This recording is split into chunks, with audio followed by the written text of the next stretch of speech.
Hi, I am doctor Brinda. இந்த வீடியோவில் asthma patient use பண்ணுற இன்ஹேலருக்கும் ஓரல் கேண்டிடியாசிஸ்க்கும் என்ன சம்மந்தங்கிறத பற்றி பார்க்கலாம்.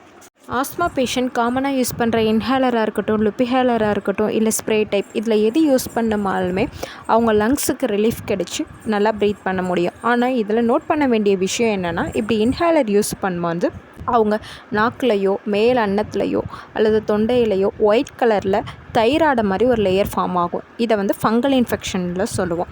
இதை டேர்ம் வைஸ் ஓரல் கேண்டிடியாசிஸ்னு சொல்லுவோம். இந்த ஒயிட் லேயர் ஃபார்ம் ஆகாமல் இருக்க என்ன பண்ணணுன்னா, இன்ஹேலர் யூஸ் பண்ணி முடித்ததும் நல்லா வாய் கொப்பளித்து துப்பிடுங்க. ஒருவேளை தண்ணி குடித்து முழுங்கிட்டிங்கன்னா அது பிளட்டில் போய் வேறு விதமான பிரச்சனையை உண்டு பண்ணும். இன்ஹேலர் யூஸ் பண்ணுற எல்லாருக்குமே ஓரல் கேண்டிடியாசிஸ் வராது. ஆனால் டெய்லி ரொம்ப நாள் ராங் டேர்மாக எடுத்துகிட்ருக்கவங்களுக்கு ஓரல் கேண்டிடியாசிஸ் வரதுக்கு சான்ஸ் இருக்குது. இந்த வீடியோ பார்க்குற உங்களில் யாராவது இன்ஹேலர் யூஸ் பண்ணுறீங்க அப்படின்னா, இன்ஹேலர் யூஸ் பண்ணி முடித்ததும் நல்லா வாய் கொப்பளித்து துப்பிடுங்க.